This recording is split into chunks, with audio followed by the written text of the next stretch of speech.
नमस्कार दोस्तों, मेरा नाम है उज्जवल और आप देख रहे हैं माई पाठशाला। ये वीडियो मैं उन बच्चों के लिए बना रहा हूँ जो बच्चे अभी ग्रेजुएशन में पढ़ रहे हैं या जिन्होंने अभी अभी अपना ग्रेजुएशन कंप्लीट किया है और वो अक्सर करके ये तलाशते रहते हैं कि एसएससी सीजीएल क्या है। जिन्होंने एसएससी सीजीएल का भरसक नाम सुन रखा है और उनके सीनियर्स, उनके सुपर सीनियर्स जो है, उनके बड़े भाई लोग ये बताते हैं कि ग्रेजुएशन कर लेना तो एसएससी सीजीएल का एग्जामिनेशन में ज़रूर अपीयर होना। तो बहुत सारे बच्चे हमेशा जो है ये ढूंढते रहते, तलाशते रहते हैं एसएससी सीजीएल क्या होता है। और ये भी खबरें कई बार सुनते हैं कि एसएससी सीजीएल एग्जामिनेशन को क्लियर करने के लिए 4 से 5 साल लगते हैं। तो क्या वाकई में 4 से 5 साल लगते हैं? 4 से 5 साल लग जाते हैं। कई बार 6-6, 7-7 साल तक बच्चे बैठे हुए हैं और कई बार बच्चे 1 साल 2 साल में भी सेलेक्ट हो जाते हैं। तो बच्चों को अगर एसएससी सीजीएल के विषय में सही से इन्फॉर्मेशन नहीं होती है, सही समय पे सही से इन्फॉर्मेशन नहीं पहुंचती है, इसी वजह से बच्चे 6-7 साल लगाते हैं। जिन बच्चों को इन्फॉर्मेशन टाइम से मिल जाती है वो बच्चे जल्दी एग्जाम क्लियर कर लेते हैं। तो इस पर्टिकुलर जो है वीडियो में मैं आपको 5-7 मिनट में एसएससी सीजीएल एग्जामिनेशन के पूरे प्रोसेस के विषय में, ये है क्या और किसको किसको एसएससी सीजीएल का एग्जाम देना चाहिए, ये सब बातें इस वीडियो में करूंगा। मैं आगे चर्चा करूं उसके पहले मैं थोड़ा सा अपने विषय में इन्फॉर्मेशन दे दूं ताकि आप लोग इस वीडियो की रेलेवेंसी समझ सके और जो वक्ता है, जो वीडियो बना रहा है, वो क्यों बना रहा है वो भी आप समझ पाए। देखो, मैं 2014 का बीटेक पास आउट हूँ एसबीडी कानपुर से। ये बहुत अच्छे इंजीनियरिंग कॉलेजेस में से एक आता है। अगर ऑल इंडिया इसकी रैंकिंग देखोगे तो 25वीं है। और इस कॉलेज से इंजीनियरिंग करने का मतलब होता था जैसे हमने यूपीएससी कर लिया, मतलब उस स्तर को एज ए इंजीनियर माना जाता था जब हम लोग पास आउट हुए थे। लेकिन उसके बाद जो है क्या होता है कि हम गाँव वाले बच्चे होते हैं तो हमारी अंग्रेजी थोड़ी ख़राब हो जाती है, हमारा प्लेसमेंट नहीं लगता है। तो 2015 में पहली बार मैं सीजीएल के पेपर में अपीयर हुआ था, फेल हो गया था क्योंकि मेरी अंग्रेजी कमज़ोर थी। फिर 2016 में सेलेक्ट हुआ, 2017 से टीचिंग कर रहा हूँ। और जो मैं यूट्यूब पे फेमस हुआ था वो अपने इंग्लिश पढ़ाने को लेके हुआ था। आप लोग भी सोचेंगे कि जिस मास्टर को अंग्रेजी ही सही से नहीं आती थी वो पास भी इसी सब्जेक्ट की वजह से हुआ, फिर मास्टर भी इसी सब्जेक्ट का बना। क्योंकि इसका दर्द मुझे पता था तो मुझे समझ में आया मेरे जैसे बहुत सारे बच्चे होंगे जिनको इस दर्द से निकालना है, तो मैं इंग्लिश पढ़ाना मैंने चालू कर दिया है। और थोड़ा सा जाना चाहता हूँ मैं अपने अनकन्वेंशनल मार्केटिंग स्टाइल की वजह से। तो ये मेरे विषय में ब्रीफ समरी है। आप यूँ समझ सकते हो मेरे पास बहुत सारा एक्सपीरियंस है, फेल होने का, पास होने का, पढ़ाने का, सबका। इस वजह से मैं इसको अच्छी तरीके से समझता हूँ कि एसएससी सीजीएल के विषय में हर बच्चे को सही से जानकारी होनी बहुत जरूरी होती है। देखो, एसएससी सीजीएल एक एग्जामिनेशन है जो सेंट्रल गवर्नमेंट एम्प्लॉय बनने के लिए सेंट्रल गवर्नमेंट जो है एग्जाम कंडक्ट कराती है। इसका फुल फॉर्म होता है कंबाइंड ग्रेजुएट लेवल एग्जाम। जैसे कंबाइंड ग्रेजुएट लेवल एग्जाम होने का मतलब ये हो गया कि वो सारे के सारे बच्चे जिन्होंने अपना ग्रेजुएशन कंप्लीट कर लिया वो सारे के सारे बच्चे इस एग्जाम को दे सकते हैं। तो ये परीक्षा उन छात्रों के लिए होती है जिन्होंने ग्रेजुएशन स्नातक पूरा कर लिया और सरकारी नौकरी सेंट्रल गवर्नमेंट की स्पेशली पाना चाहते हैं। अब यही एग्जाम क्यों इंपॉर्टेंट है, क्यों इस पर बहुत ज़्यादा फोकस है, बहुत हाव हल्ला बना रहता है कि ग्रेजुएशन के बाद सभी बच्चों को सीजीएल की एग्जाम की तैयारी करनी चाहिए। बच्चा जो बीटेक वाला है, जो मेरे से अच्छे इंजीनियरिंग कॉलेज से है, एनआईटी वाला बच्चा है, वो भी सब एसएससी के एग्जाम में अपीयर हो रहे हैं। तो ऐसी क्या खास बात है एसएससी सीजीएल में कि सारे के सारे बच्चे इसमें अपीयर हो रहे हैं? इसके पीछे का रीजन है सेंट्रल गवर्नमेंट के अंतर्गत आने वाले ये जॉब पोस्ट। क्योंकि ये सारी की सारी जो जॉब पोस्टें हैं ये बड़ी अच्छी होती। प्राइवेट सेक्टर की जो जॉब होती, पैसा कितना भी मिल जाए, इज्जत उतनी मिलती नहीं है। तो हर आदमी ये चाहता है कि उसको पैसा थोड़ा कम मिले, इज्जत थोड़ी ज़्यादा मिले।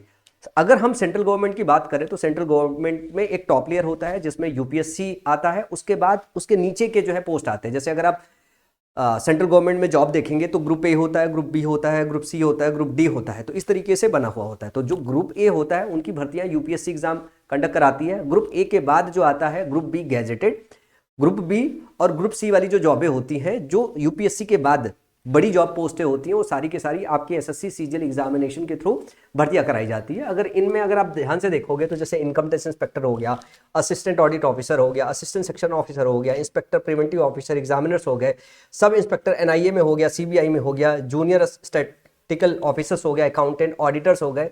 ये सब डिफरेंट डिफरेंट डिपार्टमेंट में होते हैं। सीबीडीटी में, कैग में, विभिन्न मंत्रालय हो गया, सीबीआईसी में हो गया, पुलिस एजेंसीज हो गया, मिनिस्ट्री ऑफ स्टैटिस्टिक्स हो गया और डिफरेंट विभाग हो गए। इनमें इन टॉप पोस्टों पे भर्तियां होती इस एग्जाम को पास होने के बाद।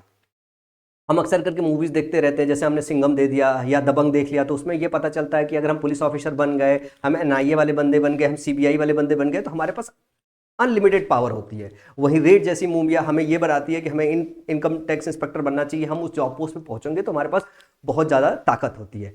तो एक्चुअली ये जो जॉब पोस्टें हैं ये अपने आप में बहुत लुक्रेटिव है और इस वजह से सारे के सारे बच्चे जो स्पेशली जिन्होंने 1.5 लाख का पैकेज है, 2 लाख का पैकेज है प्राइवेट सेक्टर में, वो भी अपनी जॉब के साथ ये एग्जाम क्लियर करके निकाल रहे हैं और अपनी बड़ी बड़ी जॉबें छोड़ के वापस आके इन जॉब पोस्टों पे बैठ रहे हैं, क्योंकि ये जॉब पोस्ट बहुत इंपॉर्टेंट है।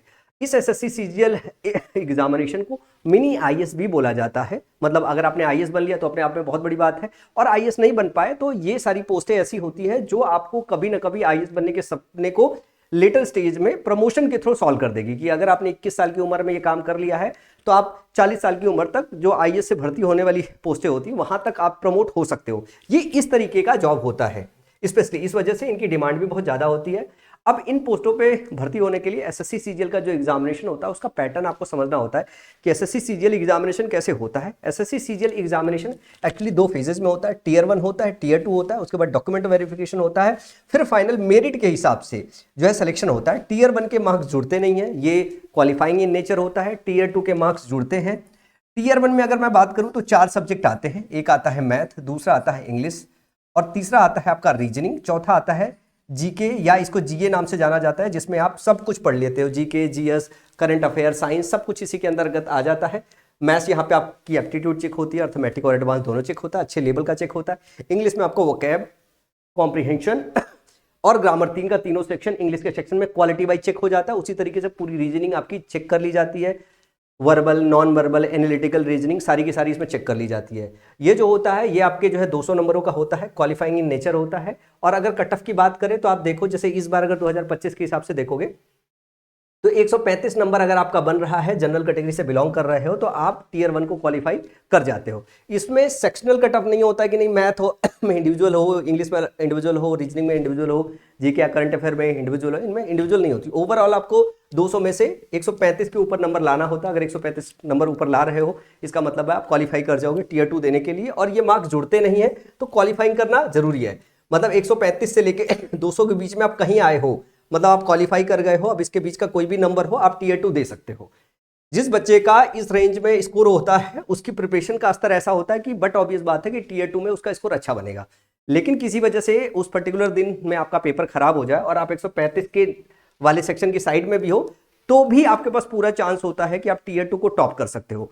और ये जो आपकी बड़ी पोस्टें होती हैं ये मिलती कैसे हैं, जितना ज्यादा स्कोर उतना ही मर्जी से आपके हिसाब से पोस्ट मिलेंगे। तो ये बहुत जरूरी होता है कि आप ये वाले जो सेक्शन होते हैं इनको सही से पढ़ाई करना बहुत जरूरी होता है। और टीयर 2 की अगर बात करें तो टीयर 2 में भी यही 4 के 4 सब्जेक्ट आते हैं। मतलब आपकी जीएस और इंग्लिश एक साथ आती है। साथ में अगर हम बात करें मैथ और रीजनिंग का अलग से सेक्शन होता है, दोनों को कंबाइन करके जो है 90 क्वेश्चन आते हैं। और जीएस में 25 क्वेश्चन आते हैं, इंग्लिश में 45 क्वेश्चन आते हैं। साथ में एक और सब्जेक्ट इसमें ऐड होता है टीयर 2 में, कंप्यूटर होता है, वो क्वालिफाइंग इन नेचर होता है। तो टीयर 2 में कंप्यूटर अलग से पढ़ना पड़ता है लेकिन उसके मार्क्स जुड़ते नहीं। और फिर फाइनल जो आपका स्कोर कार्ड आता है उस हिसाब से डॉक्यूमेंट वेरिफिकेशन होता है, फिर आपका फाइनल सिलेक्शन हो जाता है, जिसके बेसिस पे फिर आपकी मेरिट बनती है। मेरिट में जिसका जितना अच्छा रैंक उतना ही अच्छा उसको जॉब पोस्ट, उसको चुनने का मौका मिलता है। तो ये होता है एसएससी सीजीएल में एग्जामिनेशन का प्रोसेस। अब अगली बात आती है जो बच्चा समझना चाहता है कि एसएससी सीजीएल में जब इतनी बातें कही जा रही है तो एसएससी सीजीएल में सैलरी कितनी होती है, भैया ये बता दो। एसएससी सीजीएल की जो सैलरी होती है वो 40,000 से लेके 1.5 लाख तक पर मंथ वेरी करती है। डिपेंड करता है कि कौन सी जॉब पोस्ट पे हो। ग्रेड पे उसमें आता है 2800 ग्रेड पे, 4200 ग्रेड पे और 4600 ग्रेड पे तक की जॉब होती है। जिस पोस्ट में मैं सेलेक्ट हुआ था उसकी 4800 ग्रेड पे थी, लेकिन अभी फिलहाल उनकी भर्तियां इससे रोक दी गई है। पहले वो यूपीएससी से कंडक्ट होता था, हमारे समय पे वो इसमें एसएससी सीजीएल में आया था, और अब वो वापस से 2019 से बंद कर दिया गया है। तो अब 4800 ग्रेड पे वाली कोई जो है इसमें नहीं है। मतलब सबसे हाईएस्ट पे स्केल वाली जो है जॉब वही थी जिसको AAO बोला जाता था, असिस्टेंट ऑडिट ऑफिसर और असिस्टेंट अकाउंट ऑफिसर।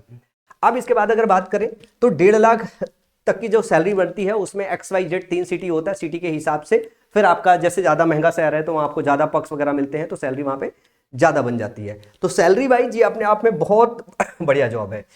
दूसरी अगर बात कही जाए कि क्यों इतना लोकप्रिय है, लोग क्यों जाना चाहते हैं, तो कुछ खास बात है इसकी लोकप्रियता के लिए कि इसमें सैलरी बहुत हाई है। सैलरी हाई है, प्राइवेट सेक्टर से हाई नहीं है, लेकिन जिस हिसाब से इसमें रिस्पेक्ट है, जिस हिसाब से काम का लोड है, उस हिसाब से सैलरी अच्छी है। साथ में सेंट्रल गवर्नमेंट की जॉब है, इससे रिस्पेक्ट और मोहल्ले में इज्जत बहुत मिलती है। जैसे ही घर के बाजू में पता चल जाता कि फलनवा का लड़का जो है सीबीआई में है, तो आधा तो जो मोहल्ला है वो एकदम डरा डरा सा बैठा होता है। पता चल जाए कि इनका लड़का इनकम टैक्स में इंस्पेक्टर है तो मोहल्ला पूरा डरा सा मजा रहेगा। बार बार जो है आपके माँ बाप की इज्जत होगी, आपकी खातिरदारी होगी, लोग आपके पास रिस्पेक्ट के साथ बैठेंगे। जो है किसी को पता चल गया कस्टम में है, भैया फलाना का लड़का कस्टम में है, तो रिस्पेक्ट बहुत मिलती है। और दूसरी बात है सेंट्रल गवर्नमेंट की जॉब है, तो जॉब में कई बार ऐसा होता है कि 2-2 साल तक जो है जो लोग नहीं गए हैं अपनी नौकरी में उनकी जॉब भी नहीं जाती, जितनी मुश्किल से मिलती है उतनी मुश्किल से ये जाती भी है। तो ऐसे केस में जब तक आप करप्शन ना करो, करप्शन तो एक अलग इशू है कि अगर आप करप्शन करते हुए पकड़े गए तो मतलब आपको 500 रुपए की भी सेम सजा है, 5 करोड़ की भी करप्शन का सेम सजा है। तो जॉब सिक्योरिटी इसमें फुल टू रहती है अगर आप ईमानदारी से काम कर रहे हो तो। प्रमोशन और ग्रोथ बहुत बढ़िया है, और सम्मान और सुविधा की तो बात ही मत करो, जो सम्मान और जो सुविधा है पूछो मत। वैसे अगर आप समझना चाहो कि भैया किसी के पास अगर आप जीएसटी चेक करने चले गए तो हर कंपनी थोड़ी बहुत गड़बड़ करती रहती है, बैठा के चाय पानी पिलाएगी, साहब देख लेना, ऐसे करके बातचीत करती है, तो इज्जत तो बहुत प्रॉपर रहती है। इसी वजह से इन नौकरियों की जो है डिमांड बहुत ज़्यादा है। इसी वजह से अगर आप देखोगे तो साल में 40-40 लाख लोग फॉर्म भरते हैं और इसके लिए फाइट करते हैं, और हर साल आपकी 10 से 15 हज़ार सीटें आती है जो एसएससी सीजीएल के माध्यम से भरी जाती है। कम से कम 9,000 आती है और ज़्यादा से ज़्यादा 17-18 हज़ार तक आती है। तो ऑन एन एवरेज आप 13-14 हज़ार जो पोस्ट है वो हर साल भरी जाती है। बात ये होती है कि कौन कौन अप्लाई कर सकता है। अप्लाई करने के लिए आपका ग्रेजुएशन होना बहुत जरूरी है। ग्रेजुएशन या ग्रेजुएशन के इक्विवेलेंट आपकी डिग्री होनी चाहिए। उम्र जो होनी चाहिए वो 18 से 32 साल की उम्र में होनी चाहिए अगर आप जनरल कैटेगरी से बिलोंग करते हो। अगर ओबीसी से हो, एससी से, एसटी से हो तो आपके रेस्पेक्टेटिव कैटेगरी में आपको छूट मिलती है उम्र में। जैसे ओबीसी को 3 साल, एससी को 5 साल और एसटी को भी शायद 5 साल ही है, तो इस हिसाब से आपको छूट मिलती है, उससे भी आप फायदा उठा सकते हो, उस हिसाब से भी आपकी मेरिट बनती है, कैटेगरी वाइज जो मेरिट बनती है। तो ये सब बहुत इंपॉर्टेंट चीजें हैं जो है। अगर ओवरऑल अगर आप इसको देखना चाहोगे सरल भाषा में तो एसएससी सीजीएल भारत में सबसे लोकप्रिय सरकारी नौकरी परीक्षा है, क्योंकि इसको निकालना यूपीएससी के कंपैरिजन में थोड़ा आसान है। इंजीनियरिंग वाले बच्चे जो होते हैं, जो बीएससी वाले बच्चे होते हैं, उनकी मैथ पे एक्स्ट्रा कमांड होती है, तो इसको निकालना उनके लिए और आसान हो जाता है। और क्योंकि income tax inspector, CBI officer, assistant section officer, इन जैसे पोस्टों पे आप प्रतिष्ठित पोस्टों पे सेलेक्ट होते हो, तो इसकी वजह से भी सारे के सारे लोग इसमें जाना चाहते हैं। तो उम्मीद करता हूं कि आज की जो इन्फॉर्मेशन है वो आपको पसंद आई होगी। एग्जाम की प्रिपरेशन करने से पहले एक तो ये चीज जाननी होती है, दूसरी और चीज जो जाननी होती है वो जाननी होती है एसएससी का सिलेबस क्या है। जैसे मैथ का सिलेबस क्या है, रीजनिंग का सिलेबस क्या है, इंग्लिश का सिलेबस क्या है, जीके जीएस और करंट अफेयर के सिलेबस क्या है, कितने एरिया से क्वेश्चन पूछा जाता है। तो बगैर सिलेबस समझे हुए, बगैर एग्जाम के पैटर्न को समझे हुए किसी एग्जामिनेशन की तैयारी करना बिल्कुल गलत काम होता है। अगर आपको सिलेबस के विषय में पूरी डिटेल जानकारी चाहिए हो तो नीचे कमेंट सेक्शन में बताइएगा, सर इस पे भी एक वीडियो डिटेल बना दीजिए पूरी फुल प्रूफ प्लानिंग के साथ, तो मैं एक वीडियो और लेके आऊँगा। इस वीडियो को देखने के लिए आप सभी बच्चों का तहे दिल से शुक्रिया। मैं जितनी मदद हो सकती, जितनी कोशिश हो सकती है इस चैनल के माध्यम से आप सभी बच्चों को शिक्षित करता रहूंगा, एसएससी सीजीएल के विषय में बताता रहूंगा। जो नॉलेज आज तक गैदर किया है वो आप तक पास ऑन करूंगा, ताकि ये जो 4 साल, 5 साल, 6 साल का आपका सफर है वो मिनिमाइज होकर 2 साल, 1 साल तक पहुंच पाए। 1 साल से कम नहीं कर सकते, क्योंकि मिनिमम 1 साल तो चाहिए होती तैयारी के लिए। जो है आइडियल जो टाइम होता है वो 12 से 18 महीने होता है अगर आप ग्रेजुएशन के अंदर हो। अगर अभी से आप सीजीएल की तैयारी कर दो तो सबसे आइडियल टाइम होता है। लेकिन तैयारी शुरू करने से पहले ये सारी चीजें आपको पता होना चाहिए। अगर ये सारी चीजें आपको नहीं पता होगी तो एक तो मोटिवेशन नहीं मिलेगा, सिलेबस पता नहीं होगी तो एग्जाम की सही से तैयारी नहीं करोगे। ये सब चीजें बहुत गड़बड़ करती है। तो मिलते हैं अगली वीडियो में, वो भी एसएससी के सिलेबस के साथ। तब तक अपना ध्यान रखिएगा। नमस्कार।